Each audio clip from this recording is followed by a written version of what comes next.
You're in the dark. Something is wrong with your body.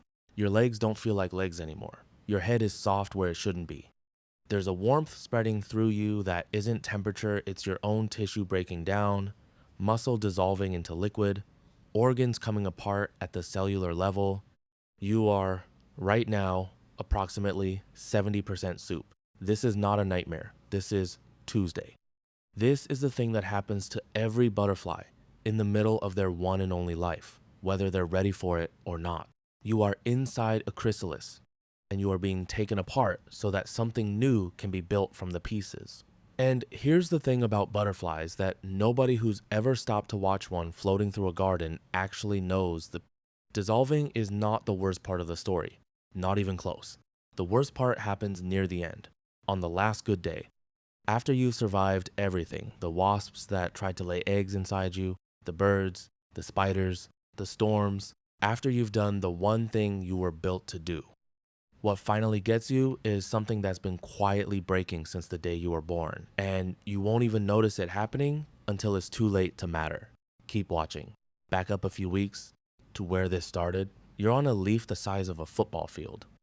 At least that's what it feels like when you're a caterpillar a few millimeters long, soft-bodied, newly hatched, gripping the surface with 6 stubby legs while the world around you moves in ways you don't understand yet. Wind, shadows, the vibration of something landing nearby. Your mother chose this leaf. She tasted dozens before she landed on this one. She has sensors on her feet that read plant chemistry, and she was looking for a specific toxin.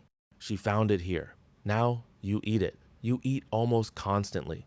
You need to increase your body weight by 1,000 times before you can pupate, which means every waking hour is feeding.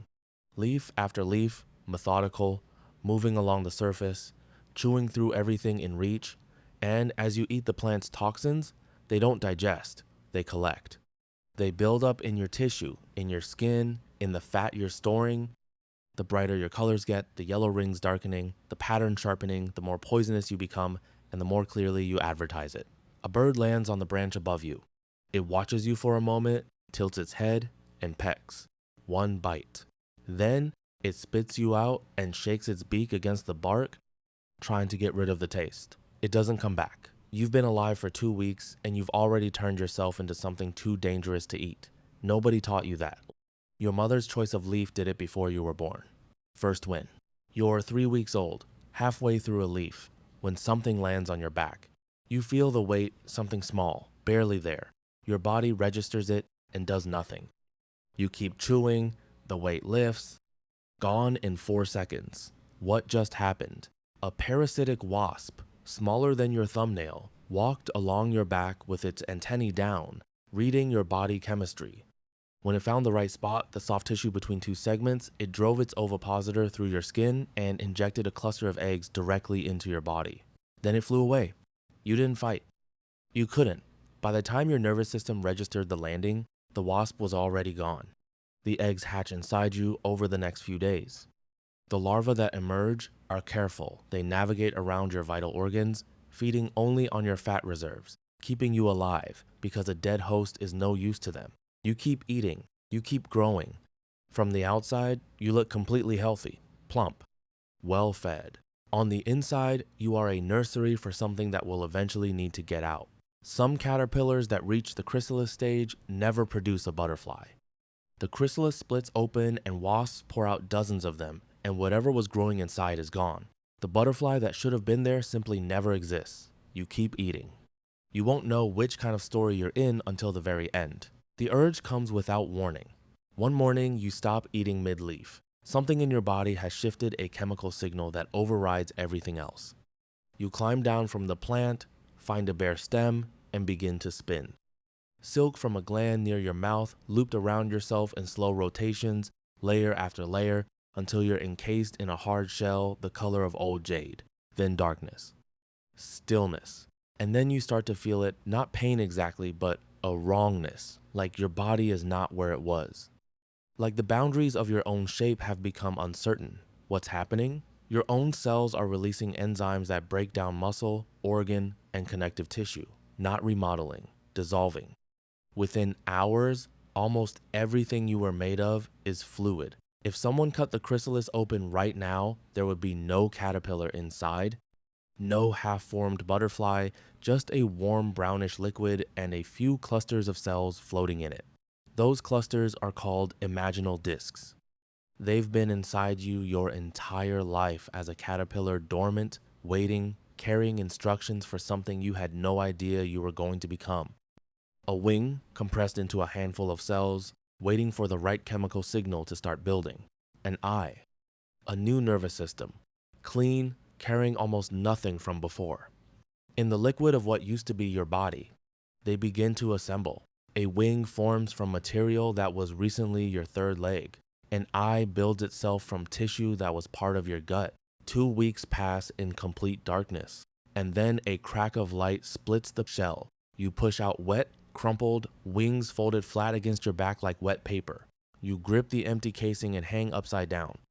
Your wings need to expand before they harden, and the only way that happens is fluid pumped through the veins by your own muscles. Over the next hour, you cannot be helped. If anything assists you out of the chrysalis before this process completes, your wings will harden in the wrong shape. You'll never fly. You'll drag yourself across the ground until something finds you. You hang, you pump, you wait. The wings dry and stiffen. You open them for the first time. They catch the light like stained glass.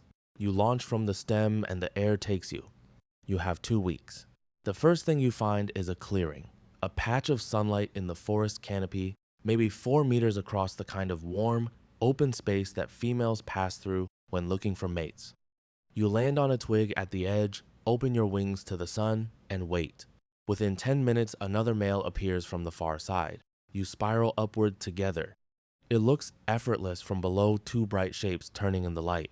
What it actually is, 2 animals burning through reserves they can't replace, fighting for a patch of warm air. No teeth, no claws, just speed and endurance. You outlast him. He peels off and finds another clearing somewhere else. You drink from a flower proboscis uncoiling into the base of the petals, pulling up nectar. This is the only way you can feed now.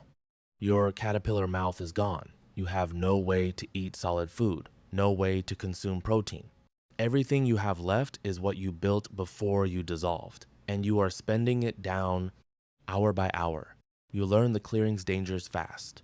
A praying mantis on the 3rd flower from the left, arms folded, perfectly still, the color of the petals. You read it from 2 meters away. You find a different flower. A spiderweb catches the light at the wrong angle near the east side of the clearing, a fractional shimmer in your peripheral vision. You adjust course without thinking. A bird dives from above on day 4 and you drop 3 meters in less than a second, change direction mid-fall, and land in the undergrowth before it can follow. Your wings chip at the edges. A small piece of the left lower wing disappears after a close pass on day 6. You fly exactly as well as before. More chips. Still fine. Still fast. On the 10th day, a female crosses the clearing. You rise, she rises. The spiral this time is different, slower, closer. A mutual reading of chemistry at near range.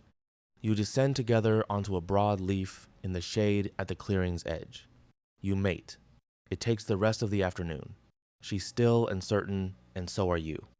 When it's done, she flies. She has her own work now, finding the right leaf, tasting dozens until she finds the one with the right toxins, laying your eggs one by one on the underside. You stay on the leaf for a while. The sun is low. The clearing is warm. Your wings rest open, catching the last of the light. Everything you were built for is complete. This is the peak, the exact top of the arc. Hold on to it. Your left wing has been tearing along a vein since day 8. You didn't notice because the tear was small enough that your body compensated without telling you a fractional adjustment to your flight angle, a tiny extra load on the right side to keep you level. It felt like nothing. It was nothing until it wasn't. You lift off from the leaf, 3 wing beats in, the vein finishes tearing. The left wing folds wrong, just slightly, just enough. You list, you correct, you overcorrect. Each correction costs energy you don't have, burning harder on the right side, fighting your own wing just to stay level. You find a branch and grip it. This is what the promise was about. Not the wasp you survived that, Not the birds you read every one, not starvation. The thing that got you was a structural crack that started forming on the day you emerged and widened with every single flight since then. By the time it finished, you had done everything. Everything worked. Your eggs are on the right leaf, with the right toxins, glued to the underside by a mother who tasted dozens before she chose. The story continues without you. You don't take off again. There are 19,000 species of butterfly on this planet. Most adults live between 1 and 4 weeks.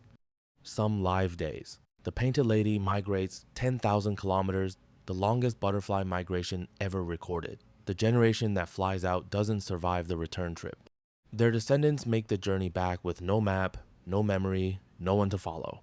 Just chemistry in the cells pointing roughly the right direction, assembled from soup, carrying instructions from something that dissolved months before they existed. Every butterfly you've ever watched drifting through a garden was doing this, burning down the last of what a caterpillar built on a clock they didn't choose, with wings that were already slowly chipping, looking for a clearing in the right light, trying to get the timing right. Life as a butterfly might be rough, but there's another animal out there that has it way worse. Trust me, it's wild. Check out the video and see for yourself.